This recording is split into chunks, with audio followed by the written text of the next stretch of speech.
This video describes and briefly demonstrates the MicroHunt T-Hunt transmitter. This is a 2-meter FM radio transmitter used by amateur radio operators in recreational transmitter hunts. It is also sometimes used by amateurs doing helium balloon free flights, where its small size and weight make it an excellent choice when balloon payloads are limited. In the United States, these are only sold to licensed amateur radio operators and shipped to the FCC address of record. When ordering, a call sign is required, which will be checked against FCC records. Outside the United States, a call sign is still required but cannot be checked with a government agency. An internet search of the call sign will be performed to find any information that might indicate the purchaser is an authentic amateur operator. These are sold on my website for approximately US $60 plus shipping by USPS Priority Post. International orders will require an extra $10 for the customs forms that must be filled out. More detailed information about this transmitter can also be found on my website at the address shown on the screen in the section called Hunt Transmitter, Hunt TX. These transmitters measure 0.4 by 0.9 inches and weigh 8 grams. They are shipped as shown here with a 9-volt battery clip and a half-wave dipole antenna, which is coiled up in this video. They output 50 milliwatts of FM modulated CW at 146.565 MHz from a crystal-locked ICS 525 PLL chip, which is controlled by a PIC 12F675 micro, custom coded with the CW message, identity call sign, transmit time, and silent time.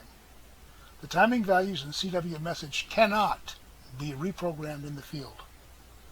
Battery input is 7 volts minimum, 9 volts typical. Battery load is 5 milliamps while idle, 50 milliamps while transmitting, and a fresh 9-volt alkaline battery will generally last at least 24 hours, usually more. Okay, at this point I'm going to demonstrate this thing, so I'm going to set the camera down for a moment, or actually I'm going to see if I can do this with one hand. And first off, I'm going to connect an external power supply to this thing, thusly. I have an IFR 500 service monitor here, and I'm going to turn that on. And it's tuned to 146.565 megahertz, set for FM narrowband reception. And here's my power supply. So I'm going to turn this on, and you should hear the CW message when it starts operating.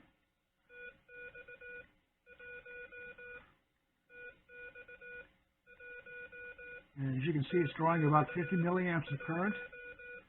The power supply is actually putting out 9.6 volts. You can run this thing down to about 7 volts before you start to see problems with the regulator. So you can run this on lower voltages. You can also put higher voltages in it. It's an ordinary garden variety 7805 regulator, so it's good to about 35 volts.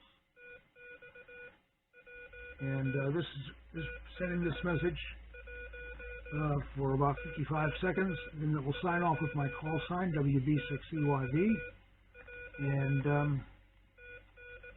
then it will go silent for 1 minute. So,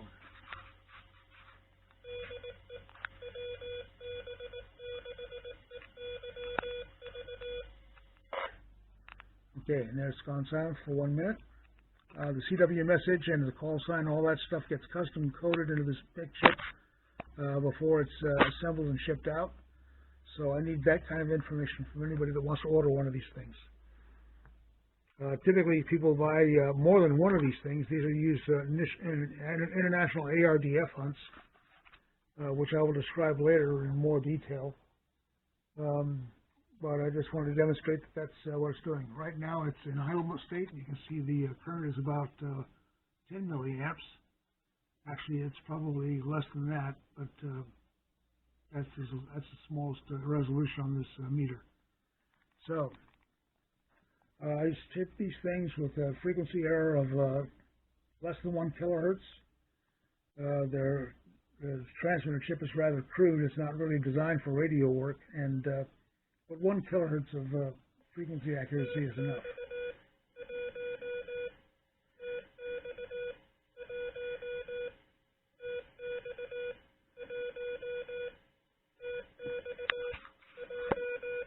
I'm going to switch this into beat note mode so that you can hear how much frequency error there is.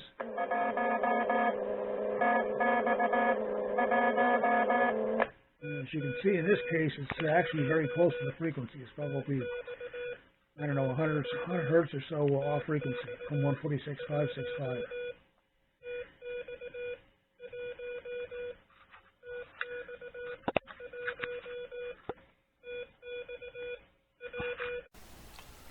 The remaining time in this video is background information about how these transmitters are typically used.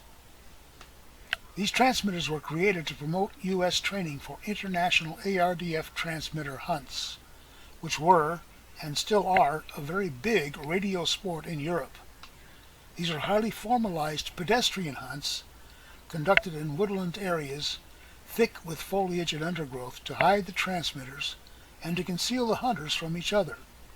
Usually limited to an area of about 1 square mile and covered with multiple intersecting footpaths. Hunts like this appeal to younger folks who are athletic, since jogging or running are just about essential to win. Teams are fit, strongly competitive, and all are keen to take the prize for national prestige and honor. Hunts employ 3 to 5 transmitters, all operating on the same radio channel and within range of each other's signals. To prevent interference to each other, each transmitter is allocated 1 minute of time to broadcast, followed by enough silence to allow the remaining transmitters to also do their own broadcasts. After all transmitters are done, the cycle repeats. Transmit timing must therefore be precise, so crystal timing is essential. Assembling 3, 4, or 5 T-Hunt transmitters with crystal timing will usually be pretty expensive, so U.S. training for ARDF hunts has suffered for the want of suitable transmitters. It remained a very minor sport here for many years.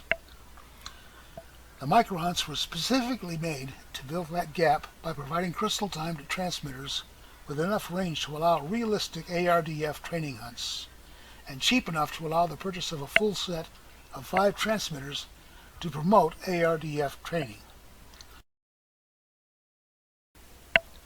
Another major use for these transmitters was completely unexpected. Helium free flight balloons are sometimes launched by amateur radio operators, ascending to altitudes of 100,000 feet or more.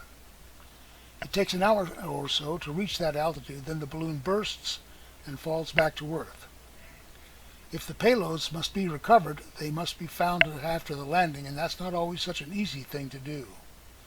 The MicroHunts were often used as backup homing transmitters, so a ground team chasing the balloons could track down the MicroHunt signal to locate the balloon, if all else failed, which was pretty common. At an altitude of 100,000 feet, the distance to the horizon is 400 miles, and the MicroHunts carried by these balloons were often heard to that distance, several times. That might sound impossible, but the actual range predicted by the Freeze transmission equation is an astonishing 1,500 miles. That assumes a radio with a sensitivity of -120 dBm and dipole antennas for both the transmit and receive antennas. Even on the ground, if a MicroHunt is placed almost anywhere outside with a direct antenna in a clear area, the range will be at least a mile, often much more with a little altitude and visibility. One customer who did range tests for his own purposes reported a minimum range of 1/4 mile, with the antenna laying in the dirt flat on the ground and pointing in the worst possible direction. The greatest range on the ground I ever heard reported was 100 miles from a 10,000-foot mountain. That's it, folks. Thanks for watching. Appreciate your patronage. More info can be found at these places. Adios.